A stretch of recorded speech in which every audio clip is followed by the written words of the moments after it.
Hello guys, back to my channel. চলে এসেছি আবার একটা নতুন আমাদের মাঠের ভিডিও নিয়ে। দেখুন আজকের এই যে ভিডিওটা হচ্ছে মুগ ডাল চাষ হয়েছে আমাদের। মুগ কড়াই চাষ, এই যে মুগ কড়াই শুটি ভরে গেছে। অনেকে জানতে চাইছিল মুগ ডালের গাছ কেমন। এই যে গাছ দেখুন ফলে ফুলে ভরে গেছে। এই যে কত সুন্দর হয়েছে দেখুন। এই ডালটা চাষ হচ্ছে তোমার মাঘ মাসে আমাদের এই কড়াইটা ছড়ানো হয়। মাঘ মাসে তোমার ওই ধান টান সব উঠে যাওয়ার পরে একটু শুকনো হয় বাদাটা, মানে হালকা রস থাকবে, ভিজে থাকবে বাদায় মানে মাঠে আর কি, জমিতে। তখনই এই কড়াই আর সার সুফলা ডিএপি আর কড়াই একসঙ্গে ছড়িয়ে দেওয়া হয় মাঠে। ছড়িয়ে দেওয়ার পরে হাল করা হয়। আর তো কিন্তু আমরা জল টল কিছুই দিই না। ওই মাঠে যে রসটা থাকে না, ওই রসটার মধ্যেই গাছ বেরিয়ে যায়। গাছ এত সুন্দর হয়। তার মধ্যে যদি হালকা বৃষ্টি ফিষ্টি হয় ঠিক আছে, না হলেও কোনো জলের দরকার হয় না আমাদের এই কড়াই চাষে, কিছুই দরকার হয় না। ওর মধ্যে যদি এই পোকা লাগে গাছে, তার মধ্যে ওই ওষুধ মারা হয়। ওষুধ অনেকে অনেক রকমের ওষুধ মারে। আমাদের মাঠে তো আমরা মেরেছি নিম অয়েল আর শ্যাম্পু একসঙ্গে মিশিয়ে তবে মারা হয় পোকা লাগে যখন গাছটায়। এবার এই কড়াইটা কিন্তু পুরুষ্টি হয়ে গেছে। এবার 2-4 দিনের মধ্যে পাকবে এগুলো। কিন্তু একসঙ্গে পাকে না, একটা গাছে হয়তো 2, 4, 5টা যখন পাকাটা সবে শুরু হয় তখনই পাকে। তারপরে গাছ ভর্তি হয়ে পাকে। কড়াইটা তখন তুলে নিতে হয়, গাছের ভেতরে ঢুকে তুলে নিতে হয়, নাহলে কড়াইগুলো সব ফেটে পড়ে যাবে। ঠান্ডার সময় কড়াইগুলো সব তুলতে হয়। এখন এই মাঠে পাকেনি আমাদের কড়াই, তবে পাক ধরবে। সব ভরে গেছে দেখুন কি সুন্দর হয়েছে, ফুলে ফলে সব ভরে গেছে মাঠে একদম কড়াই। একদমই জল লাগে না, ওষুধ একবারই মারতে হয় যদি পোকাটা লাগে। এই যে পোকাটা দেখুন, এই যে ফুলটার গায়ে বসে আছে পোকাটা, লালচে মতো। এই যে কড়াইটার মধ্যে বসে আছে, ওই পোকাটার জন্য তখনই ওষুধ মারতে হয়।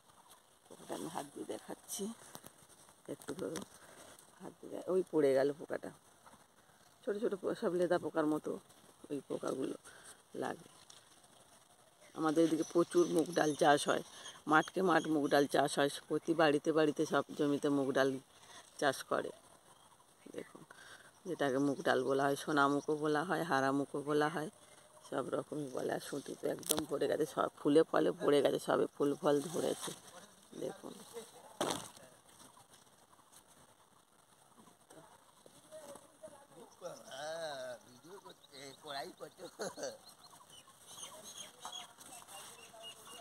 প্রচুর চাষ হয় মুগ ডাল আমাদের। একজন জানতে চাইছিল আমার কাছে যে মুগ ডাল কীভাবে চাষ হয়, কীভাবে লাগায়। আমি যখন হাল হয় তখন আমি মানে ভিডিওটা বানাতে পারিনি, আমার ছোটো বাচ্চা কোলে তো বানাতে পারিনি। তবে আমি যেটুকু বললাম ওইভাবে ছড়ানো হয় আর ওইভাবেই চাষ হয়।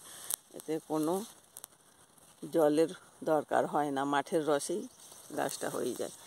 এবার এই ফুল ফল ধরেছে মানে এইবারে পাক আসবে। পাকলেই যখন পাকা শুরু হবে, 1-2 করে পাকতে পুরো গাছই কড়াই সব পেকে যাবে। এখন তো চৈত্র মাস চলছে, বৈশাখ মাস অবধি মানুষ কড়াই তুলবে, সবাই পাকবে, সবাই কড়াই তুলবে। লাস্টে আমরা গাছগুলোই উবড়ে নিয়ে যা থাকে ছেড়ে নিই গাছ থেকে নিয়ে। এবার এই কল মেরে কড়াই বার করে অনেকে কড়াই বিক্রি করে, ডাল বানিয়েও বিক্রি করে। ডাল বানিয়ে ঘরে সারা বছর খাওয়া হয় আমাদের। তো গাইস, আমার এই কড়াই বাগানের ভিডিও যদি আপনাদের ভালো লেগে থাকে অবশ্যই লাইক, কমেন্ট, শেয়ার করবেন আর আমার চ্যানেলটাকে সাবস্ক্রাইব করবেন। আজকের এই পর্যন্ত, আসছি পরবর্তী ভিডিও নিয়ে। সবাই ভালো থাকুন, সুস্থ থাকুন।